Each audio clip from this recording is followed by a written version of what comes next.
Rahmawati dan Apriliando.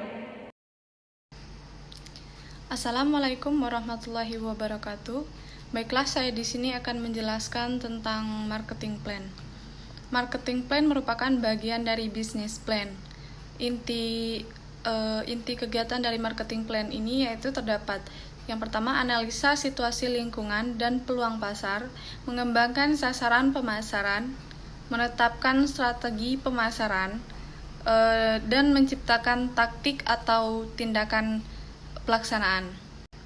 Nah, terdapat konsep AIDA plus S, yaitu yang pertama attention, dua interested, desire, action, dan satisfaction.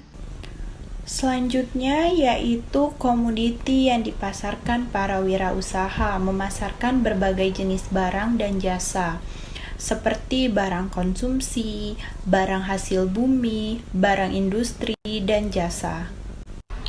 Di sini juga saya akan menjelaskan siapa dan bagaimana memasarkan.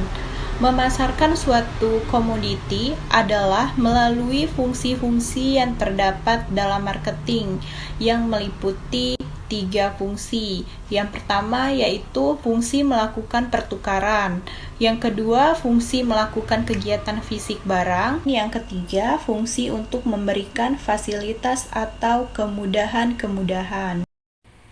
Kemudian, di sini saya akan melanjutkan materi mengenai strategi pemasaran.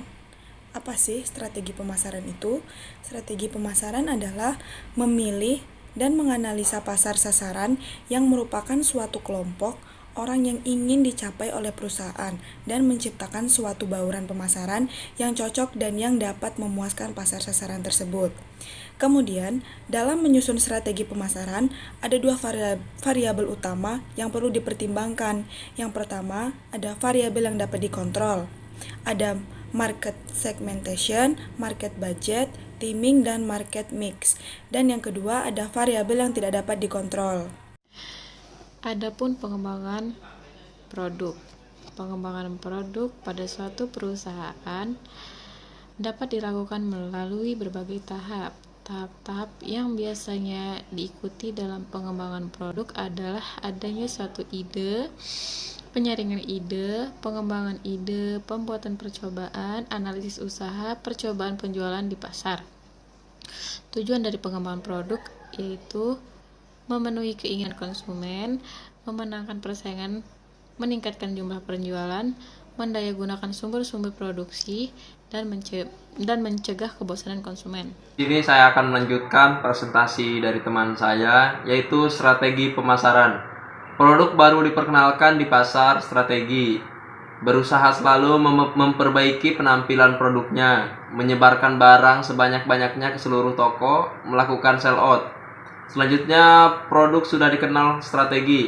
Usaha terus mencari segmen baru, menambah jumlah tenaga penjual, menambah armada pengangkutan, selalu memperbaiki mutu produk, mempertimbangkan strategi menurunkan harga untuk barang-barang yang harganya tinggi.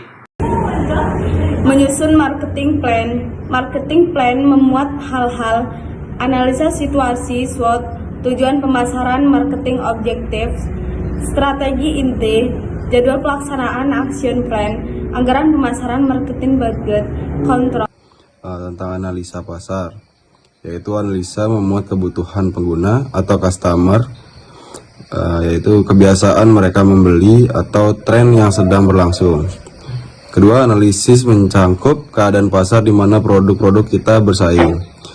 3, analisis kekuatan dan kelemahan tiap produk. Yang terakhir, komentar pelanggan dan distributor. Problema utama dan peluang. Problem dan opportunities. P_O. Problema utama yang ada dan diharapkan serta peluang yang ada sekarang dan yang diharapkan. Untuk menemukan P_O, dituntut kepekaan dan kemauan belajar. Karena dengan latihan kepekaan akan bertambah baik. Izin untuk menjelaskan tentang penetapan tujuan usaha. Untuk penetapan tujuan usaha itu dibagi menjadi 2, yaitu jangka panjang dan jangka pendek.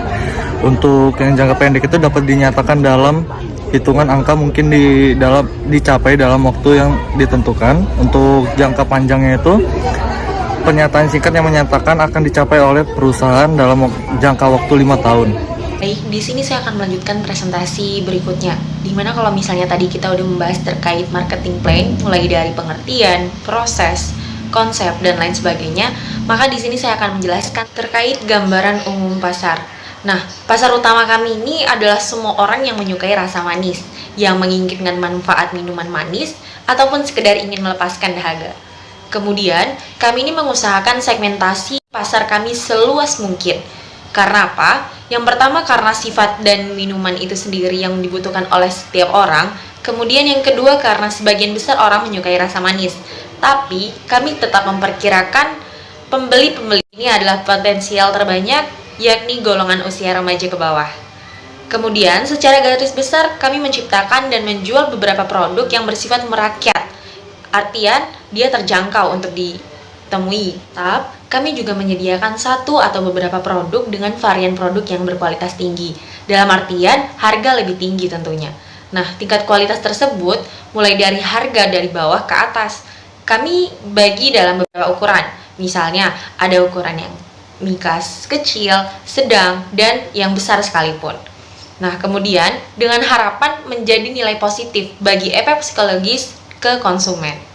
Baik, jadi singkatnya profil pelanggan kami, yakni mulai dari pendapatan menengah ke bawah. Kemudian untuk lokasi geografisnya kami ambil di Universitas Malahayati Bandar Lampung atau dekat dengan SMPN 2 Bandar Lampung. Kemudian alasan membeli ini kami spesifikasikan menjadi orang-orang yang menyukai rasa manis, kemudian menginginkan manfaat bubble tea, atau sekedar menghilangkan rasa dahaga. Selain itu, mengikuti tren terkini dengan minuman-minuman kekinian untuk diposting di sosial media lainnya. Untuk permintaan sendiri, kami menerima pesanan dari luar, dalam artian kami menyediakan delivery. Di sini saya akan menjelaskan sedikit mengenai produk yang akan kami jadikan bisnis plan. Namun sebelum produk itu sampai ke tangan konsumen, kami juga menyusun beberapa strategi pemasaran. Di antaranya, pertama, kami membuat ataupun membuka stand minuman yang eye-catching ataupun membuat pelanggan tertarik. Kedua, kami juga menyebarkan pamflet ataupun brosur. Ketiga, kami mengiklankan produk kami melalui media sosial. Dan keempat, juga kami melakukan promosi pada waktu pembukaan dengan sampel minuman gratis ataupun diskon terkait produk tersebut. Lalu produk apa sih yang akan kami buat? Kami akan membuat produk minuman yang sedang hits saat ini, yaitu bubble drink. Yaitu salah satu minuman dengan varian rasa yang di dalamnya terdapat mutiara dari tapioka. Lalu produk tersebut atau minuman tersebut kami hargai dengan beberapa kategori tergantung milinya. Yang pertama, untuk minuman dengan ukuran 8 mili itu kami hargai seharga 5.000 per cup. Minuman dengan ukuran 12 mili itu kami hargai 7.000 per cup, dan minuman dengan ukuran 20 mili itu kami hargai 9.000 per cup. Dan harga-harga tersebut itu juga ramah kantong dan dapat dikatakan murah. Lalu juga kami melakukan promosi yang saya katakan melalui media brosur ataupun pamflet yang kami sebarkan melalui jejaring sosial media, baik itu Instagram, Facebook, Twitter, dan lain sebagainya. Dan kami juga melakukan sistem penjualan ataupun placementnya itu langsung. Jadi jika ada orang datang ke tempat atau stand kami, pembeli itu bisa memesan, akan langsung kami buatkan. Lalu ada people ataupun karyawan kami akan dibekali dengan beberapa training bagaimana cara bekerja dan motivasi yang secara berkelanjutan dari pemilik stand ini, dari kami ini. Lalu kami juga ada proses ini kami menggunakan sistem dan proses pengolahan yang cepat dan bersih. Jadi minuman kami nggak asal dan yang ditunjang dengan kemasan desain yang menarik. Lalu kami juga ada physical evidence, yaitu nuansanya itu atau nuansa kami itu yang eye-catching tadi, seperti kayak suasana cafe dengan tempat-tempat duduk dan view-nya yang lumayan. Walaupun kami bukan cafe banget, tapi kayak stand-nya aja itu udah view-nya udah bagus dengan tempat kursi yang cukup estetik untuk instagramable, untuk pembeli ataupun pelanggan itu tertarik.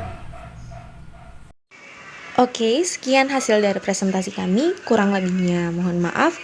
Kami akhiri. Wassalamualaikum warahmatullahi wabarakatuh.